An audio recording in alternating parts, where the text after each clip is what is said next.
la version française dans mes conférences de presse kon gannaaw bi ma leen nuyoo yéen ñëpp ma wax ni ñaareelu pàcc bi la ñu war a traité man ak honorable Aïda Mbodj muy li nga xam ne dafa toftalu ci li ñu waxtaanee ci séminaire bi waaye annoncé woon nañ ko ay jamono ci gannaaw. Yewwi Askan Wi coalition politique la bu dëgër, coalition politique boo xam ne dañ ko lal ci ay ponk, ay gor bokk ko, waaye it ñu lal ko ci ay jubluwaay yu leer naññi yoo xam ne mooy objectifu coalition bi. Coalition Yewwi Askan Wi mooy li gën a màndargal ni ki ñu faloon mu fàtte li ko fal ba jàpp ni moom dafa donn ba tax mu ne lépp luy opposition ci réew mi dina ko faagaagal, te li gën a màndargal ni loolu lajj na mooy Yewwi Askan Wi. ndax leer na ma ni tey fu mu toogoon ñu tegal ko boolu ceeb bu baax sax bu xelam demee ci Yewwi Askan Wi rek boo moytul mu suur. kon léeg-léeg spéculation yi am wala ñu bindloo ay nit naan Yewwi Askan Wi léegi mu tas, rivalité diggante Masamba ak Mademba, yooyu ay manœuvre politique la, waaye ñu dalal xelu sénégalais yi ni kóolute gi ñu am ci Yewwi Askan Wi, kóolute googu ñun ñii ñu ngi sàmmanteeg moom parce que responsabilité la. te non seulement fi mu nekkoon ma nga fa ba léegi, waaye nu mu tuuti tuuti lu ëpp fukk ak juróom ci ay parti politique ak ay organisation déposé nañu seen candidature pour mun a ñëw yokk ci Yewwi Askan Wi. looloo tax nag ñu jàpp ni mënuñu rek ne fal nañu ay nit, xeex nañu dem ci élection fexe ba ñu fal ay maire, pare nañ ci maire bu nekk ñu bàyyi la ak sa bopp. bu ko defee xam nañu réew mi ni muy doxee, noggatu gu ñu yàgg di noggatu maire yi, yenn ci maire yi bokk surtout ñu delloo si loolu, wala lenn lu nit ñi di xalaat ni boo nekkee opposant nekk maire waroo mun a def dara ci sa maire yi. moo wax ni loolu amul tey amul ëllëg, au contraire man de yàlla def na ma maire, waaye gisuma ci àdduna kuy dund di noyyi ngelaw yàlla gi te mën maa tere ma def résultat yu mag a mag a mag fee ci Sicoor incha allah. parce que constitution ak loi wu dëkk bi dañoo jox ay attribution yu leer naññ mairie bi niñ ko joxee pouvoir central bi. maire bu sàggan nag ba pouvoir central bi ñëw jalgati loolu, joggati la, yow yaa bëggul liggéey. waaye pour bañ ñu fragiliser suñu maire yi moo tax ñu ne nañ leen dajale ci kuréel gu bees goo xam ne bokkul ak association des maires du Sénégal bi ñu xam fii. parce que ñun dañoo am ay objectifs, dafa am lu ñu bëgg ci mairie yi ñu dénk ak président conseil départementaux yi ñu dénk, dafa am nañ ci bëgg. ñu bëri ci ñun, pour ne pas dire ñëpp sax, dañoo ñëw àndaale programme bi ñuy ñëw. loolu du lu ñu tàmm gis ci élection département wala commune, waaye dañoo fenk ay programme ñëw présenter askan wi ay programme am yéene nag ni programme yooyu bu soobee yàlla dañ koy appliquer. ñu ne nag maire yooyu ak président conseil départementaux yi soxla nañu ku leen jàppale ci encadrement, ci formation, parce que loo gis rek da nga koy jàng ndànk-ndànk ba keroog ngay mokkal. moo tax ñu ne dañu taxawal benn kuréel boo xam ne objectif am bu njëkk mooy suñu maire yooyu faluñu leen rek fàtte leen, suñu président conseil départemental yooyu faluñu leen rek fàtte leen, suñu 81 élus yi bëgg nañu ñu continuer am benn lien bu étroit ñoom ak conférence des leaders waaye ñoom ak coalition bi leen fal te loolu mi ngi jaar ci ñu am benn plateforme boo xam ne dinañ leen offrir ay formation bii benn rek la woon wala ubbite bi rek la woon, mais régulièrement dinañ leen woowaat ci yeneen thèmes yoo xam ne yu ñuy tànn la, jël ay nit yoo xam ne seen xam-xam màcc na ci loolu ñu ñëw former leen ci loolu, parce que dañu bëgg suñu maires yi nekk les meilleurs maires du Sénégal. dañu bëgg suñu président conseil départementaux yi nekk les meilleurs du Sénégal également. loolu bokk na ci objectif bu ëpp solo wala ci benn ci ëpp solo. ñu ne it war nañoo mutualiser, mooy lépp lu ñuy jànkonteel ci jafe-jafe ci ni ñuy liggéeyee ci biir mairie yi, kenn ku nekk waruñu ko bàyyi rek moom muy nekk ci jafe-jafeem ak administration déconcentrée, nekk ci jafe-jafeem diggante moom ak ñi mu war a administrer, waaye ku ci am jafe-jafe war nga am foo ko mun a andee, kenn ku ne andi xalaatam, peut-être am na ku la ci ëpp gis-gis, ñu jàppalante ci loolu ba wàññi problème yi. gis ngeen ni maire yi léeg-léeg dañ leen jox ay cër, waaye nguur gi pouvoir central foog na ni moom rek moo am cër bu mu jëlee ci constitution, ba tax jàpp na ni war na mun a écraser les mairies. te loolu day firndew lu bëri, bu ci gën a fës mooy léeg-léeg diggante maire yi ak les préfets wala les sous-préfets. am na sax bu ñu ci signalé fii ci séminaire bi ab sous-préfet boo xam ne dinañ ko sutural pour le moment, waaye xam naa ni bu déggee li may wax, bu mu woote suñu benn maire naan ko andil 1 million pour participation aux élections, wala andil 500 000 pour participation au 4 avril. loolu c'est de l'arnaque, détournement la. mu ngi ñuy dégg, bu ko déggee bu mu ko defati, ndax bu ko defatee dinañ ko régler ak moom, parce que loolu du cëram. loolu de boo ko defee ak maire boo xam ne xamul lan mooy ay prérogative am, kooku mun na paniquer dem jox ko 1 million, waaye loolu amul cëslaay, amul fondement te warut. kon cas yu mel noonu moo tax ñu ne dañu taxawal suñu benn kuréel boo xam ne saa suñu bëgg bu ñee noggatu suñuy maire wala ñu bëgg leen jaay doole, ki ko bëgg a def na xam ni du jàkkaarloo kese ak benn maire, waaye Yewwi Askan Wi yépp lay jàkkaarlool, leader yi ba ci maire yi ba ci militants yi ba ci sympathisants yi. ñun duñu tooñ de,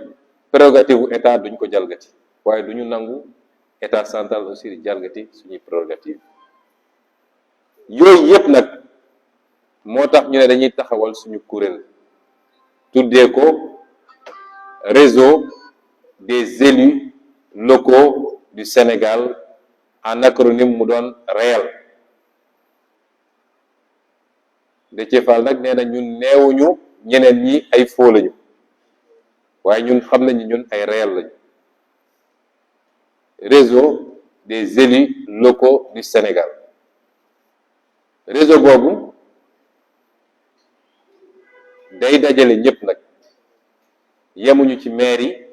waaye dañ ko yaatal ba ci président conseil départementaux yi. yemuñu ci Yewwi Askan Wi kese tamit. maire bu jàpp ni par rapport ak say objectif ak li nga soxla ci xam-xam ak ci façon bi nga bëggee gérer sa mairie, mën nga koo am ci réseau des élus locaux du Sénégal, xamal ni am nga fi sa place. tëjuñu ko ci kenn, rawatina nag les autres maires de l'opposition tëjaluñu ko kenn. waaye dama ne même maire bu nekkul opposition, boo toogee ba gis ni li fi nga bëgg a jëmale sa commune ak ñun li ñuy offrir ci plateforme, gis nga ko ci suñu réseau bi, boo ñëwee am nga fi sa place. ñaareel bi mooy jox nañu suggestion élus locaux yëpp, parce que budget élus locaux yëpp, pratiquement budget municipalité yëpp, am na benn ligne bu ñu voté woon tuddee bëggoon ko mun na nekk cotisation à l'association des maires du Sénégal. ñu jox suggestion tous les maires, ñu def virement de crédit,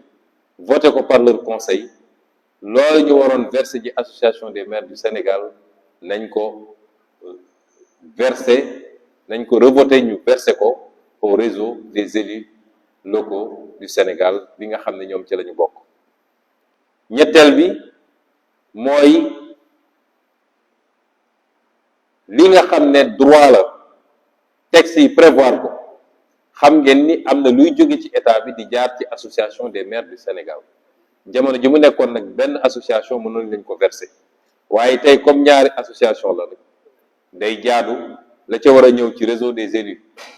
du Sénégal ñëw ci la war a dem ci association des maires du Sénégal dem ca parce que loolu àq la te bañuñu ci dara ba ci dem ci devant la Cour suprême parce que noonu la war a doxee. Un élu est un élu et on est sous le régime de la liberté d'association nañu xam ni association yooyu du ay institution du loo xam ne loi moo ko imposé liberté d'association la maire bu mu neex sax nga ne bokkuma ci benn association dama bëgg mu leer parce que dañuy jàpp ni léeg-léeg ay institution la comme ni assemblée nationale nekkee institution wala commune bi loi moo ko prévoir déedéet amul benn loi boo xam dafa prévoir ni dañu war a am association bu tudd association des maires du Sénégal liberté d'association la daje nañu sur une base j'allais dire corporatiste daal di créer cette association là état bi reconnaître ko ne nag relation bii laa bëgg a am ak association bi daal di dugal ci loi yi ne fonds de dotation bi nii liy jóge fii nii lii dina dem ci association des maires du Sénégal donc bu ñu demee ba am ci ñaar yooyu yépp ku nekk dañu war a xool moo xam au prorata moo xam leneen ku nekk liñ ko war a jox ci loolu ñu jox ko ñetteel bi mooy lépp luy nag kuréel ci international xam ngeen ni les associations des élus dañuy bokk ci ay kuréel defe naa Xalifa moom xam na yooyu bu baax spécialiste la ci am na kuréel yoo xam ne ay CGLUA am na yoo xam ne réseau africain yi la am na yoo xam ne réseau francophonie la les maires francophones am na yooyu yëpp nag suñu kuréel dina ci abonné te jàpp naa ni mooy doon kuréel gi ëpp doole gi gën a significatif Sénégal parce que mooy li ñu defoon rek ñoom bi ñu génnee ci élection bi ñu gaawantu yuuxu fépp nag daal di coloré carte bi yëpp marron carte Sénégal ne ñoom gagné nañu waaye ku génn ci élection locale gagné woo Thiès gagné woo département wu Mbacké gagné woo Rufisque gagné woo Kër Massar gagné woo Guédiawaye gagné woo Dakar gagné woo Kaolack gagné woo Ziguinchor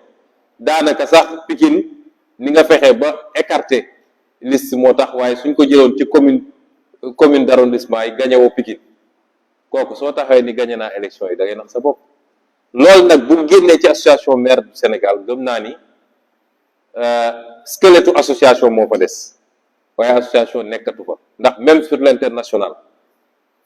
respecté nañu lépp nag waaye dañuy xool les communes les plus significatives suñuy organiser tey année prochaine dañu organiser fii 2023 normalement le forum mondial de l'économie sociale et solidaire ville de Dakar moo koy organiser forum mondial de l'eau bi ñu jógee gis ngeen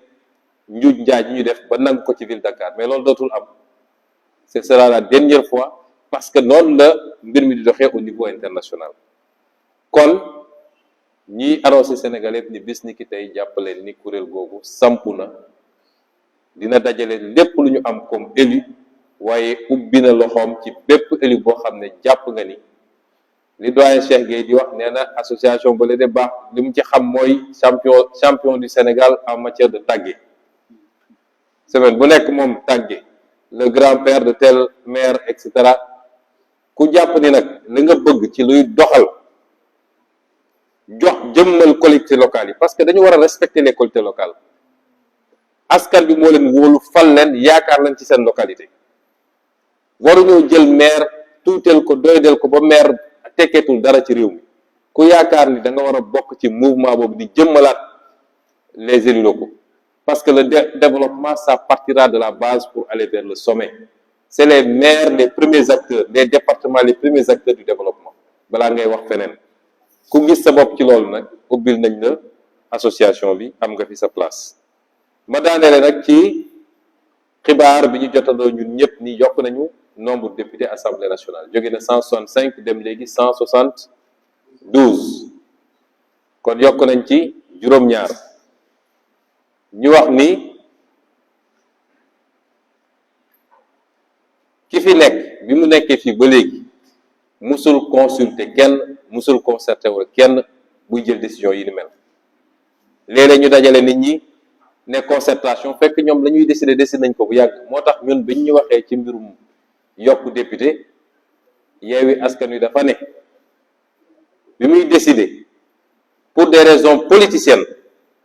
mooy inondation am na Kër Massar ci càgganteem moom ci boppam mu dem Kër Massar amu fa solution mu bëgg a lu defal ñooñu mu daal di jël une décision politicienne ne def naa Kër Massar département boobu concerté wuñu laajuñu suñu xalaat waa Kër Massar si boppam laaju leen seen xalaat bi mu demee nag ba ñu war koo jëmmal mu yaakaaroon ni loolu mu def noonu dina tax waa Kër Massar kontaan ba woteel ko mu gañe mu dem foofu ñu duma ko ba sëlëm ko fa ñu ne léegi dañu war a dem élection législative naka lañ koy doxale mu gis ni nombre de députés bi ñu am actuellement posé le problème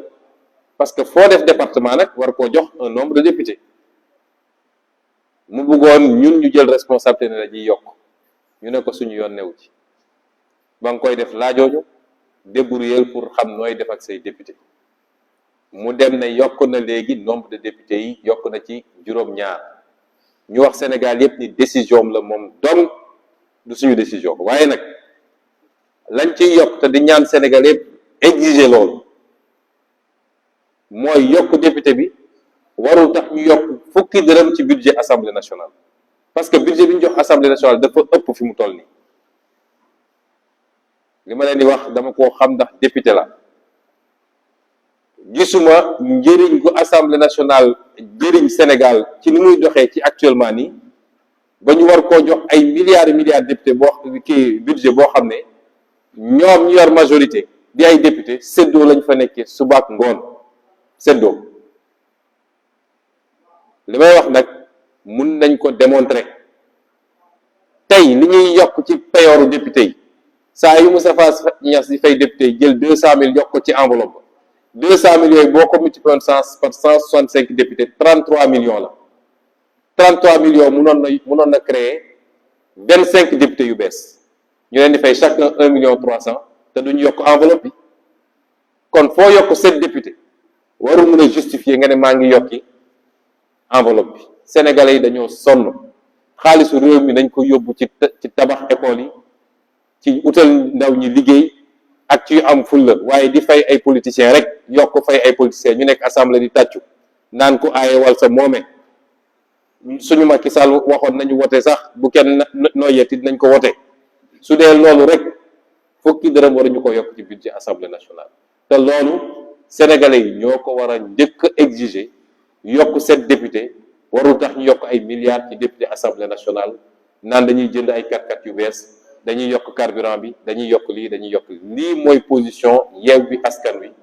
parce que ni ñu wax gis nga réew bu ndóolee ñàkk doole dañuy sakkanal li mu yor ñun xam nañ ni coalition la ñu suñu doole bëriwul moo tax ñu sakkanal ba def séminaire boo xam ne dikkeewuñu sax 100 000 francs te peut-être suñ ko yóbbuwoon feneen ak feneen wala am nañ ko doon defee mu dikkee ñu 8 millions noonu la ñu war a yore réew lañ ciy génne ci bénéfice nag ñu dugal ko ci njëriñ loolu daal la ñu bëggoon wax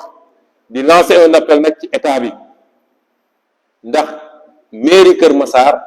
Sud bâtiment bu maire bi di dugal mairie bi sax amuñu ko fi mu toll nii te lépp li ko andi mooy parax bi ñu def découpage boo xam ne baaxul amul benn bâtiment administratif à Kër Massar Sud benn bâtiment administratif dañoo obligé ñoom dem ci seeni pexe bopp dem léegi un bâtiment en dehors de la commune de Kër Massar loolu gàcce la comme nag état bi moo yàgg jël des dispositions amoon na sax un programme bu ñu tabaxal mairie yu bëri un bâtiment moom mi gaawantu def découpage boobu na góorgóorlu ba defaral commune Kër Massar Sud un bâtiment digne de ce nom ba ñu mën a liggéey ñu ngi sàggane ba pare di créer des retards ba ñooñu mënuñoo liggéey lañ ca jublu nag xam nañ ko mooy dañuy xëy rek ne commune bi doxul délégation spéciale duñ ko nangu de mairie la boo xam ne Yewwi Askan Wi moo ko gagné jafe-jafe yi ñu nekkee ba mënuñu liggéey xam nañ ko te état moo leen ko teg ne état bi teggi jafe-jafe yooyu ba ñu mën a liggéey ni ñu war a liggéey ñu ngi leen gërëm leen sant salaamaaleykum.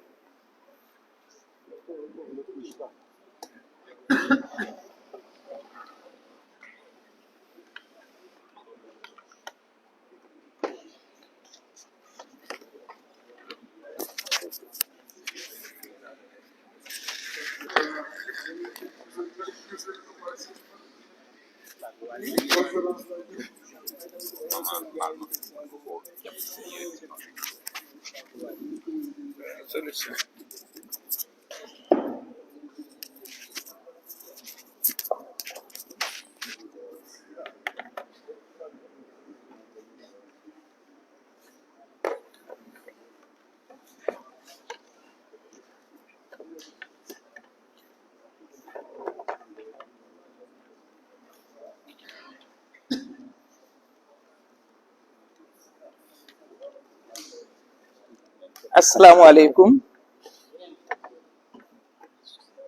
yaakaar naa ne li ci am solo ñu waroon ko wax yépp wax nañ ko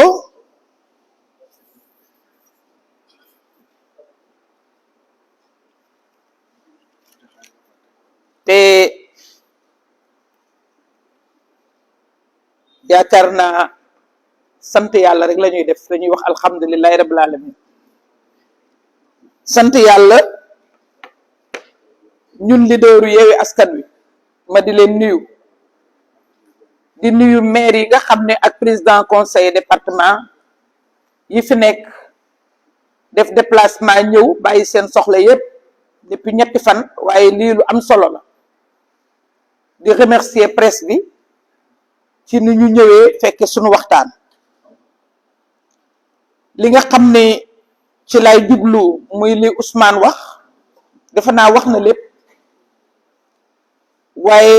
réel bi nga xam ne mooy ñëw nekk seen mbootaay dafa nekk mbootaay gu am solo mbootaay gu am solo goo xam ne defe naa bu ñuy wax attractivité def nañ ko bu yàgg ba ngeen faloogul maire yi fi nekk ak maire yi nga xam ne jotuñu jàll te bokk ci Yewwi Askan Wi dama jàpp ne kenn gënu leen a am solo bi investiture yi jotee Yewwi Askan Wi ni mu investir kenn investir wu ko moo tax ma ne ko kuy candidat wu Yewwi Askan Wi rek loolu sama baat ca kaw dama koy wax dama koy waxati jàmbaar bi ndax dañu trier profil bi dañ ko seet ndax ñëpp ñu bëree bëggoon crédibilité probité charisme kon yéen ñii fi toog mën ngeen a sagoo bu baax a baax a baax seen nekkin ci Yewwi Askan Wi bañ nañ ko ba booba ba léegi suñu nee kii mooy Adama Sarr ma ne ko Kër Massar Nord bu ñu nee président conseil départemental Kër Massar man la Babacar Gueye parce que miin nañ leen ba ñuy investir lañ leen miin jëluñu n'importe qui rek dañ leen xam wóolu leen parce que da ngeen a yore image yu Yewwi Askan Wi Yewwi Askan Wi yéen lay bàkkoo yéen lay wàllee ci ndax dafa am loo xam ne ñun jigunu ku ñuy rëbb doo may sa bopp te dañ ñuy rëbb sagum ku deful dara ñu ne yow la sàkkaa boo defee dara te loolu moo tax lii nga xam ne ñu ngi koy def te Ousmane wax ko léegi muy réel ah Déthié nee na xamuñu ndax keneen foo la de mais réel de moom vrai na réel vrai na te ñu incarné réel aussi xam naa ne ay vrai lañu parce que ñun dañ ci xam dara ndax jàpp naa ne gox bu ca nekk jël nañ les meilleurs te askan wi fekk nañu ci loolu nag ñu pour ko présenter au niveau national et au niveau international parce que dafa liberté d'association dafa am su fekkee ne yow jàpp nga ni kenn du dem créer ay commune am de 200 habitants wala ay commune 500 habitants ñoo war a jouer sur le nombre la ñu dal assemblée dal ñu su fekkee ne Ousmane Sonko dafa am lu am solo lu mu war a wax sénégalais yi ñu ni ko doo ko fi waxee nombre ba daal di koy yuux su ko defee keneen ñëw ni maa ngi gërëm di sant bañ nañ ko bu ñuy ñëw assemblée duñu sax préparer dara ñoom dañuy ñëw rek toog yéen journaliste yéen ma ko gën a xam ku wax ñu tontu la waaw ñoom noonu la ñuy fonctionner ku wax ñu tontu la loolu donc ñun mënuñu ànd ak ñoo xam ni nañu leen fale xam nañ ko waaye ñu nit ñu fale xam nañ ko localité yi nga xam ne ragal nañu ñu gañe leen fa organiser nañ suñu forclusion ba présenté wuñ fa candidat boo gisee de ci ni leen nañu def sur la base de localité nañu évaluer sur la base de localité yi ñu bokk sëggandoo foo sëggul nuñ la fay évaluer foo nekkul ñoom ils ont organisé notre forclusion def nañ en sorte que lu nekk def nañ ko te leneen li nga xam ne tam dinaa ko signaler surtout yéen par rapport au maire mooy mais seen esprit de sacrifice et d'abnégation kenn joxu leen xaalis ngeen gañe te Dieu sait que en face kenn ku ci nekk ci yéen xaalis bu dul jeex nga am yi ma gën a xam de xam naa ne lañ fa indi ci xaalis ñee langue gee lañu fa indi ci xaalis ña sortir du lot contre xaalis boobu yaakaar naa ne jàmbaar lañu kon sincèrement ñu àndul mënuñu ànd ñu bokkul mënuñu bokk te yaakaar naa ne yéen ñi bokk rek yéen ñi nga xam ne bokk ngeen idéal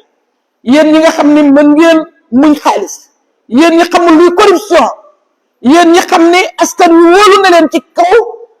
fal leen am na ci ñoo xam ne sax askan wi ñoo doon dajale di leen ko jox kon am nañ yaakaar ci yéen kon yéen a mën a ànd yéen a mën a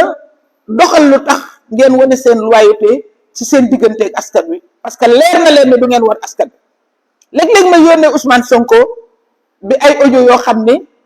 ay imam yu sori nekk à l'intérieur du pays l'autre jour maa ngi ko yónnee li imaamu Kër Socé wax mu naan ñu dimbali leen ñu yéen la ñu yaakaar yéen la ñu yaakaar bu ñu nee yéen la ñu yaakaar du leader yi toog du leader yi toog di jaay jombe ñaaw yéen a tax ñu yaakaar Yewwi Askan Wi parce que yéen a nekk ak askan wi à la base askan wi wóolu leen yaakaar jooju nag ñun lii suñu waru gar mooy di leen soññ pour ñu dëgëral ko mooy accompagner leen pour ñu dëgëral ko pour que ëllëg ki si biir ngeen xam lan mooy rôle maire te ci biir réel bii lañ koy xamee xam maire boo nekk ressources ya nekk ca dëkkam ni mu ko moomee ñun dañuy nekk ak benn kii progressiste boo xam ne du ñu nekk toog rek benn entreprise ñëw yàlla tere nag yàlla na bokk ca ñooña nga xam ne ñoom lay faral di jox yëf yi mu yegg si naan la RSE non ñun duñu pour RSE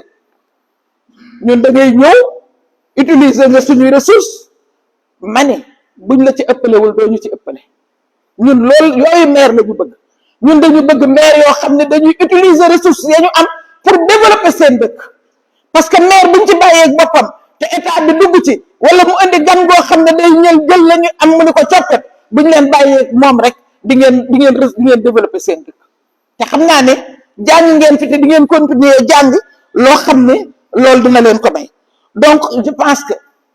association bi li mu war a am dina ko am ci état bi je pense que association bi ni mu war a taxaw dina ko taxaw démembrement yi nga xam ne war na ko am ñu war a bokk ci association des femmes élues REFELA dinañ ci bokk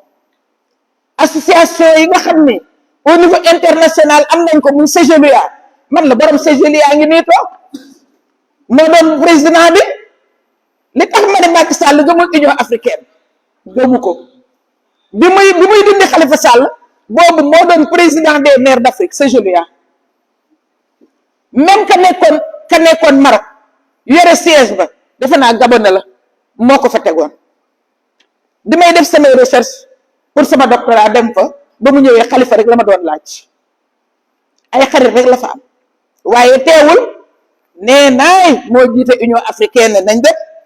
ba xam maire yi ci Afrique ba mu dajeeg ñoom dina leen wax lan la def seen président bu dee AMS itam dinañ ca bokk parce que nag moom it am na kàddu AMS yegg na ci AMS ñaar rek ciy bokk maire capital bi ak maire président bi xam nga ban président la ñuy tànn fii waaye dina bokk AMS ndax moom maire bay ànd su ko defee ñun Khalifa daf ñu defaloon avantage parce que bi ñu ñëwee mu am une masse critique de femmes ndax la parité de la noyée daf ko ne nañ yokk femmes yi représentation femmes yi mais temps boobu même maire Centrafrique bi nga xam ne assuré woon na intérim présidence de la République en tant que maire de Bangui rek lañ ko jële woon mais Sénégal moom yóbbu woon na ñeenti jigéenu maire pour effectivement jëmmal la parité kon mesdames messieurs les maires dama leen di encourager di leen féliciter di leen wax ni il faut ñu dëgër ngeen sax parce que dëgër moo tax ngeen mën a yegg si ba fii dëgër moo mën a tax ngeen nekk maire dëgër moo mën a tax ngeen satisfaire yéene ji nga xam ne askan wi yéene nañ ko yéene jooju nag tey la raw la nga xam ne moo doon suñu warugar ci askan wi tey la raw te ñu ngi compter ci yéen pour que loolu askan wi am yaakaar ci ñun mu bañ a yàkkee ko Ousmane a ngi wax léegi siège u Yeumbeul Sud Kër Massar Sud du Kër Massar Sud rek mais le département de Kër Massar amul siège donc Jaxaay commune amul siège doo nouvelle création Cheikh Gueye doo nouvelle création Cheikh Gueye yàgg nga fi kon nag dañuy wax par rapport ak nouvelle création c'est-à-dire boo gisee ñuy relever loolu moo di dafa am lu ñu bëgg a gëmloo nit ñi te damay féliciter waa Kër Massar parce que lim leen doon naxee c'est-à-dire que écoute yooyu muy faral di naxe nit ñi dañ cee gimmi léegi yeewu nañ ci dañ lay defal maire ay ca maa leen ko defal de na ngeen xam ne man la ay ca andi couleur parti ñu ni ko bëgguñu ko ñun dañuy dem fa yaakaar ji ëppee loolu moo tax Kër Massar Yewwi Askan Wi jël ko oo laa ne maa ngi leen di féliciter bu baax a baax bu boobaa nag dañuy àndandoo ñun ñëpp parce que association bi association boo xam ne solidarité moo fi am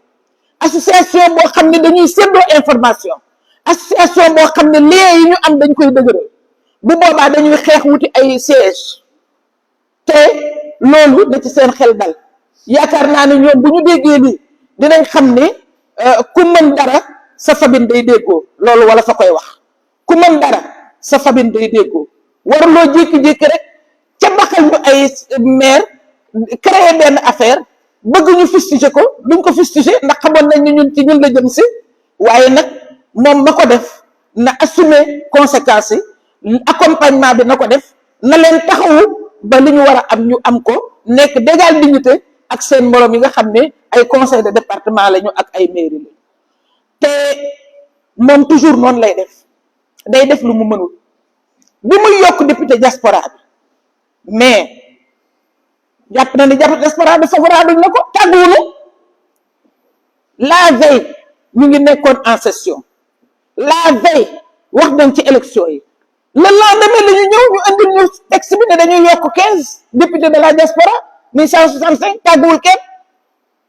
bii yoon ñun dañ ko dégmati rek yéen ñii yéen a ñu ko wax ndax le ministre de l'intérieur mësul woo Yewwi Askan Wi ci concertation pôle yi nga xam ne defoon nañ ko ca dialogue national ba muy pôle de l'opposition pôle de la majorité pôle de non-aligné moom la maintenir ba léegi suñu amee chance am kenn ci pôle yooyu koo xam ne bokk na Yewwi Askan Wi daf ñuy informer à titre informel je dis bien mais liewul Yewwi Askan Wi parce que mësula wooy Yewwi Askan Wi mësula invité Yewwi Askan Wi te Yewwi Askan Wi du fa dem pour naan day wax au nom de l'opposition au nom de quoi duñ ko def namuñu dara moom su soxlaa renforcer la démocratie soxla dialogue soxla waxtaan un dialogue sain et démocratique soxla xalaat parce que sama gars ñi de mën nañoo nekk ay consultants jàmbaar lañ de donc bu ko soxlaa na leen woo yónnee leen correspondance en bonne et due forme mais woowul kenn mieux li ngeen ci jot a am yéen presse bi moom xëy na dina ko ci am à travers vous mooy bu ngeen ñu laajee dañ leen ne d'accord nañu de ndax am na loo xam ne mënul a ñàkk ñun mënuñu am ay maire Kër Massar am ay président de conseil de département Kër Massar te duñu d'accord ci ay député Kër Massar ku créé département di nga def li département laaj waaye nag bu mu laal budget wu Sénégal le Sénégal a d'autres priorités moo ko sombi na ko daan ñun loolu lañ ko wax loolu nag tontooguñu ci te ñu doon annoncé création bi ñu ngi leen di ñaan ñu dem fa ñu jëlee information ba laajal ñu fan la koy jëlee ñu ngi leen koy ñaan parce que ñun yéen ñoo ci bokk yam ay muye na opposition mënul muye benn opposition parce que lii ma leen wax rek moo am xanaa opposition bala nga koy muye da nga koy invité wala nga laaj koo xalaatam wala nga yónnee ko lettre mu tontu la par correspondance loolu yëpp c'est des pratiques qui se font en démocratie mais ñun suñu démocratie boobu mooy loolu benn buur a fi am lu ko neex lay def lu ko neexul mu bàyyi ñu di ko ci seetaan nag ñu di ko ci seetaan parce que nguuru yàlla rek moo dul jeex donc li nga xam ne mën nañ koo wax moo di ñun ñu ngi koy seetaan ak loolu am na conditionnalité bu ñu tegoon mooy d'accord am na loo xam ne mënu la ñàkk ay ratio la ñu defoon ratio yi département bu ci toll effectivement foog ñu yokkal la député am na créé nouvelle création foog ñu jox ko ay député mais fan la koy jëlee nañu ko wax parce que laaj nañ ko te tontoogul kon ñu ngi leen di gërëm di leen sant di leen fàttali ne Yewwi Askan Wi projet la li ñuy laaj ba ci parrainage bi léeg-léeg ñu laajte ni Yewwi Askan Wi ngay parrainer wala lan ngay parrainer waaw Yewwi Askan Wi la ñuy parrainer xam nga lu tax ñu koy parrainer li mu bëggoon du ko am kenn du ko bàyyee terrain bi ñoom moom ñooy jàkkaarloo ñu fidèle ci suñuy engagement yi nga xam ne moom lañ ko waxoon ni ko Yewwi Askan Wi du ko bàyyee dara may ko benn parcelle dañuy continuer di xeex parrainage bi mais su dara des ci lu dul ñu war a déposer parrainage dinañ ko déposer avec la manière ba woon ko naka la Yewwi Askan Wi day continuer di revendiquer la participation de Khalifa Sall Yewwi Askan Wi day continuer di accompagner ses maires et présidents de conseil Yewwi Askan Wi tey jii démb bi nga xamee ne àndaguñu sax wóolu woon nañ ñi ñuy ànd suñuy responsable tey lañ leen gën a wóolu parce que ñii fi toog di ay maire ak di ay président de conseil départemental amul kuñ ci jox xaalis amul kuñ ci corrompre amul kuñ ci soudoyer amul kuñ ci jënd alors que de l'autre côté gis nañ ko ku ñu jënd ak ku ñu jëndul nag mënuñoo ànd wasalaam.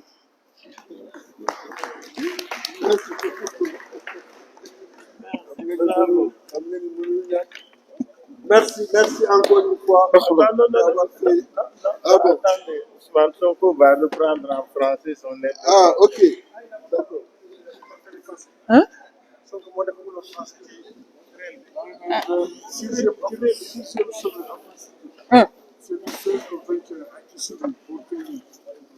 Positionné wu leen léegi.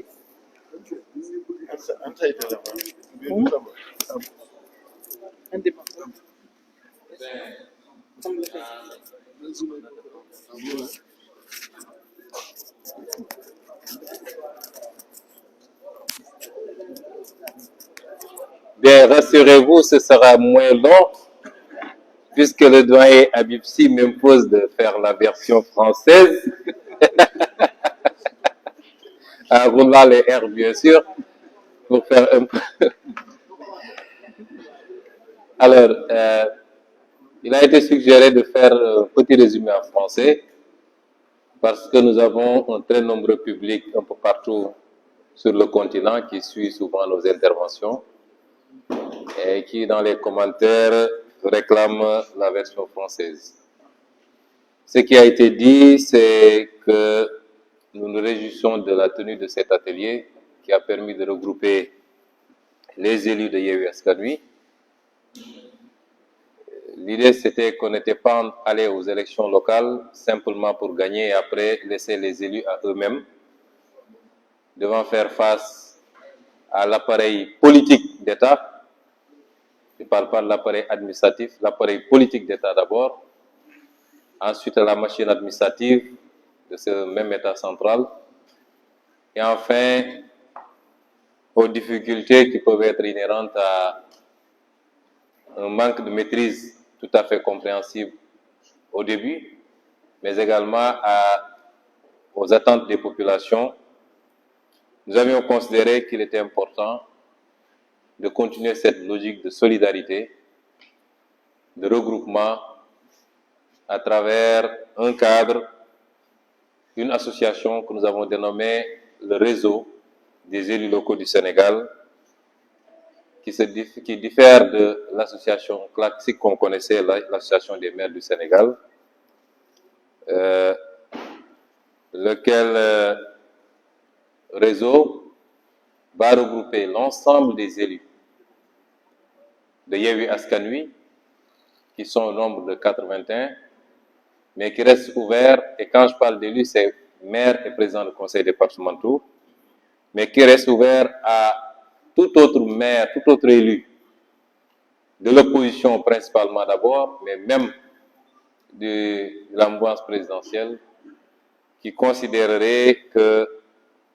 ses préoccupations relativement à la gestion de sa collectivité sont mieux prises en compte par le réseau que par une autre association. Nous avons des défis. Nous avons été élus généralement sur la base de programmes. Nous considérons que les collectivités locales peuvent apporter énormément, en tout cas beaucoup plus que ce qu'elles ont apporté jusqu'à présent, si on leur donne un autre contenu, et ce contenu il est tracé par la loi, par la Constitution d'abord, par les lois et règlements ensuite. Et nous voulons faire comprendre aux Sénégalais, parce que dans ce pays, on a l'impression que les choses commencent, s'arrêtent par une seule fonction, c'est-à-dire la fonction de président de la République. C'est une vue de l'esprit, et c'est parce que les gens ont laissé faire, et c'est parce qu'on a des présidents qui patrimonialisent tout, et qui pensent que tout doit tourner autour de leur personne, qu'on en est arrivé à cette situation et à ces impacts très négatifs sur le développement. Parce que le développement doit se concevoir à la base. Ce n'est pas pour rien qu'on est passé du concept de collectivité locale au concept de collectivité territoriale. C'est les territoires qui doivent impulser le développement. C'est les territoires qui doivent être le premier maillon, puisque c'est des entités homogènes de manière socioculturelle et des entités qui s'établissent sur un espace géographique avec des compétences bien définies par la loi, d'abord par l'acte 3 de la décentralisation, le Code général des collectivités locales, qui définit 9 domaines de compétences, mais j'ai tendance à dire que chaque élu doit comprendre que ses compétences dépassent ces 9 domaines, puisque vous avez beaucoup d'autres dispositions. Je peux en citer simplement la loi de 2020 sur les petites et moyennes entreprises, mais également la loi de juin 2021 sur l'économie sociale et solidaire, qui impose aux collectivités locales aujourd'hui de prendre toutes les dispositions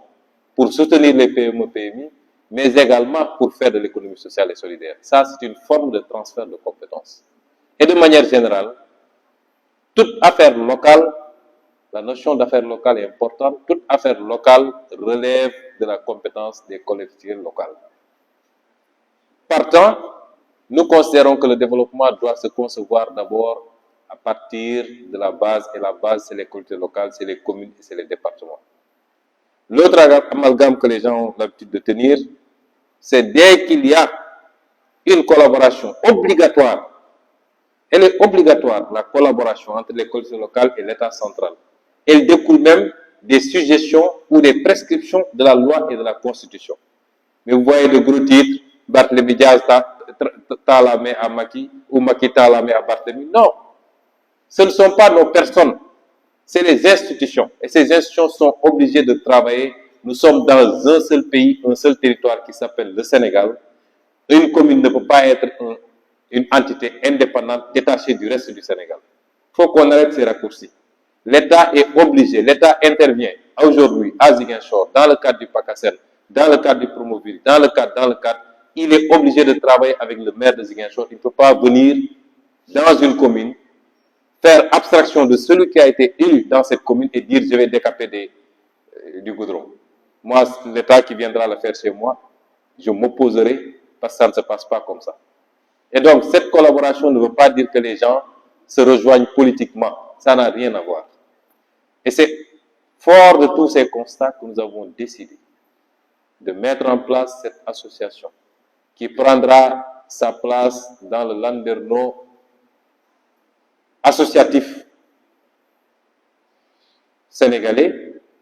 puisqu'une association, c'est la loi sur la liberté d'association. Aucun maire n'est obligé de s'abonner dans une association. Il faut qu'on soit très clair. Un maire peut dire notre mairie n'appartient à aucune association. Et aucune disposition de la loi n'a dit que les maires devaient se retrouver dans le cadre d'une association. C'est parce que les maires, à un moment donné, ont éprouvé le besoin de le faire que la loi a dit nous allons, pour collaborer avec les mairies, les entités, au lieu de le faire individuellement avec tous les maires, il y a certaines questions qu'on peut traiter avec ces mairies-là. C'est la gestion des fonds de dotation et d'équipement notamment, c'est quelques autres considérations. Et donc, aujourd'hui qu'il y a deux associations, la nôtre qui a été portée sur les fonds baptismaux, les textes vont être validés et avant la fin de ce mois, s'il plaît à Dieu, nous convoquerons l'Assemblée nationale pour élire le bureau et désigner les responsables, notifier officiellement à l'État du Sénégal qui devra, à partir de ce moment, nous intégrer au même titre que l'autre association dans tout ce qui devra se faire avec les collectivités locales. Mieux, cette association va s'abonner, va s'inscrire dans toutes les organisations internationales qui existent au niveau de la CGLU, au niveau des associations africaines, au niveau de l'Association internationale des maires francophones, au niveau de toutes les organisations internationales. Et j'ose croire que ce sera la vitrine des entités décentralisées du Sénégal, parce qu'une association où vous retrouvez quasiment toutes les grandes villes, pour ne pas dire toutes les villes, où vous retrouvez toutes les grandes communes du Sénégal, qualitativement est beaucoup plus représentative que toute autre association qui, quand bien même elle serait quantitativement beaucoup plus fournie. Ensuite, nous avons évoqué la question de l'augmentation du nombre de députés qui passe de 165 à 172. Nous voulons dire aux Sénégalais que nous ne sommes pas impliqués dans ce processus. C'est le pouvoir et uniquement le pouvoir, comme il l'a toujours fait de manière solitaire et sans concertation, qui a décidé d'augmenter le nombre de députés. Parce que c'est ce même pouvoir qui, dans la précipitation, face aux inondations qu'a vécu Kermassar il y a 2 ans, et pour lesquelles il n'avait pas de solution, a voulu plaire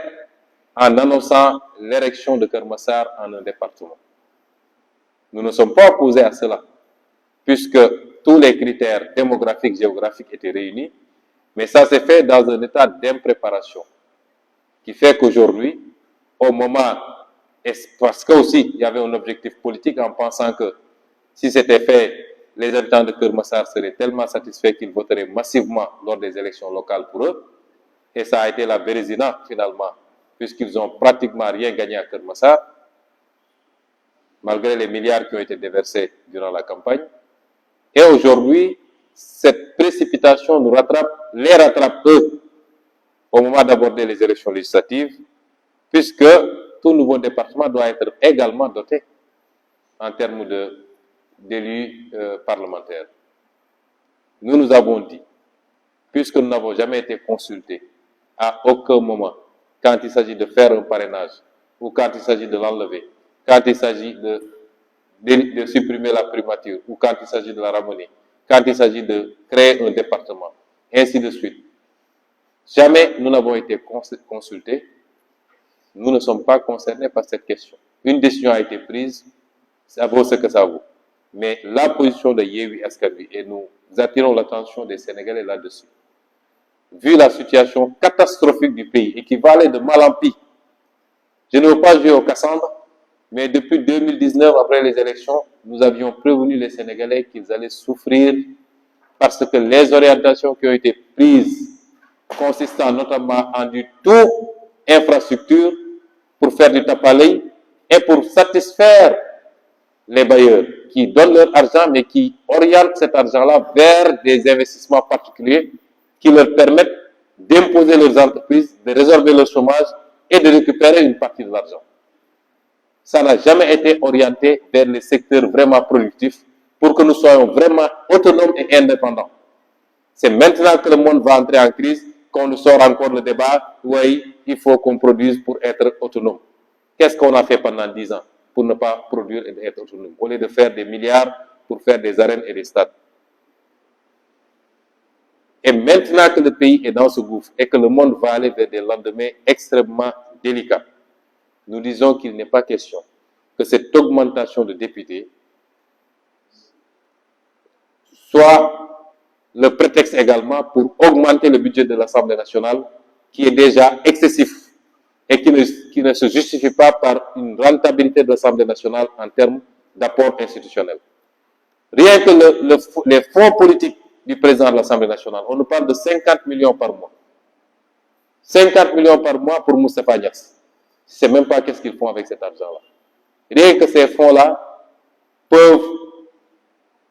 valablement payer plus d'une trentaine de députés. Rien que les plus petits substrats qu'on donne aux députés de manière informelle, mano à mano, 200 000 francs chaque mois, ce qui vous fait 33 millions. Et ça, c'est peut-être les députés ordinaires comme moi. Je ne suis pas sûr que les présidents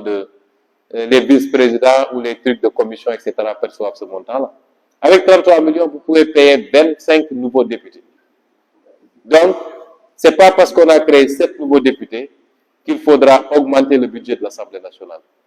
Il faut que ces gens-là aient pitié des Sénégalais qui souffrent. Il faut que l'argent soit orienté vers des dépenses qui créent des emplois pour les jeunes, qui résorbent les déficits qu'il y a au niveau des hôpitaux, où les gens sont encore en train de mourir parce qu'ils ne peuvent pas être dialysés, parce qu'ils ne peuvent pas bénéficier d'une chimiothérapie. Il faut que ces gens-là aient pitié des Sénégalais qui souffrent parce qu'ils ne mangent pas correctement à leur faim. Mais pensée politique du matin au soir, il faut que ça s'arrête. Voilà les questions que nous avons abordées. Et dire toujours que pour le cas de Keur Massar, nous interpellons l'État. S'il ne le fait pas, notre association le fera. Parce que nous allons bénéficier de la subvention qui nous revient de droit. Mais mieux encore, nous avons instruit tous nos maires pour que la ligne budgétaire qui était prévue au titre de la cotisation à l'AMS soit reversée, que tout le monde procède à un virement de crédit pour que ce soit versé à notre association. Plus d'autres apports que nous aurons, si l'État ne le fait pas, nous le ferons. C'est-à-dire, l'État ne peut pas, dans la précipitation, créer des départements. Aujourd'hui, le département de Keur Massar est sans siège, sans bâtiment administratif. Le conseil départemental est sans siège. La commune de Keur Massar Sud est sans siège et la commune de Jaxaay Parcelles est sans siège. Ils n'ont même pas un bâtiment administratif. Certaines communes ont dû sortir de leur périmètre pour aller chercher un bâtiment où loger le conseil pour le moment. L'État doit prendre des dispositions pour doter ces communes de bâtiments parce qu'il l'a toujours fait. Et nous disons que les désagréments inhérents à ces problèmes ne pourront jamais justifier que ces communes soient mises sous délégation spéciale. Parce que nous savons comment ça marche. Quand une commune n'a même pas une salle pour faire ses délibérations, après on se lève, on dit qu'il y a des dysfonctionnements, délégation spéciale. Toutes ces communes sont des communes de Yewwi Askan Wi qui ont été chèrement gagnées. Nous n'accepterons jamais, mais au plus grand jamais, que Macky Sall les mette sous délégation spéciale. Je vous remercie. Merci beaucoup, mesdames et messieurs. La séance est levée.